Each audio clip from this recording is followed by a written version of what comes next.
अस्सलाम वालेकुम कीअं तव्हां सभु उम्मीद आहे खैरियत सां हूंदो। अॼु आऊं ठाहियां पई बिरयानी। मूंखे बिरयानी ठाहिण जो कोन ईंदी आहे। मूं वीडियो ॾिठो टिकटॉक ते, हुते हुनजी रेसिपी मूंखे जाम वणी। मुंहिंजो हलो त आउं बि ठाहे ॾिसां थी बिरयानी कीअं ठहे। आउं बि ठाहियां थी पहिरें चकर, मूंखे जेको आहे ख़बर कान्हे अलाए कीअं थींदी, सुठी थींदी अलाए कीअं। हलो त ॾिसूं था।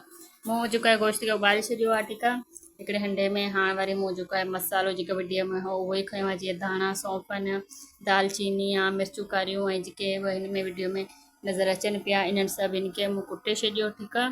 अगरि जेतिरो सन्हड़ो थींदो न ओतिरो मतिलबु सुठो आहे। हीअ आहिनि हिते ॿियनि चांवर, इन्हनि खे मां उॿारे थी छॾियां। इन्हनि खे धोई साफ़ु करे मूं उॿारे छॾियो ऐं हीअं मूं गोश्त उॿारे छॾियो हो। हिननि खे वरी नई सही धोई वरी हिन हंडी में विधो टमाटा साण टमाटा सायूं मिर्चूं अदरक थूम खे मूं जेको आहे पेस्ट ठाहे हिन में विधो आहे कुटे करे, ठीकु आहे। हाणे जेके ॿिया मसाला आहिनि, जेको पाण मसालो मूं ॾेखारियो तव्हांखे पहिरीं, हीअ उहो मसालो, इहो वरी आउं हिन में विझां पई। ॾिसो तव्हां, सभु वीचारा घर वारा हैरान लॻा पिया आहिनि, हीअ अलाए छा कंदी, हाणे अलाए कहिड़ो जेको आहे कारनामो कंदी। पर मूं जेको आहे हीअ हाणे इनखे छॾे, हाणे मूं जेको आहे बसरु उनखे मूं फ्राए करे छॾियो पहिरीं। उन फ्राए वारे बसर खे मूं अधु में विधो, अधु वरी मूं रखी छॾियो।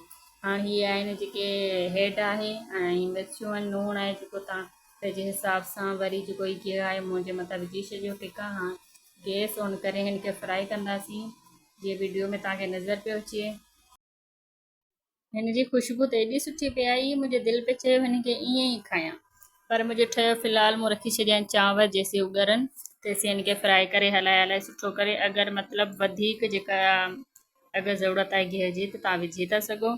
ऐं थोरो पाणी, मतिलबु घणो न, सफ़ा थोरो विझणो आहे हिन में पाणी, ठीकु आहे। गोश्त असां पहिरीं उॿारे छॾियो, त हाणे असांखे ॻलण जी आहे कोन टेंशन, रुॻो आहे मसाला इन जी मतिलबु ख़ुशबू वग़ैरह अचे। चांवर असांजे ठही विया, मूं हिकिड़ी हंडी में रखिया। हाणे आउं देगिड़ी में विझां थी चांवर। ॾिसो चांवर हाणे हिन में विझां पई बोड़ जे मथां।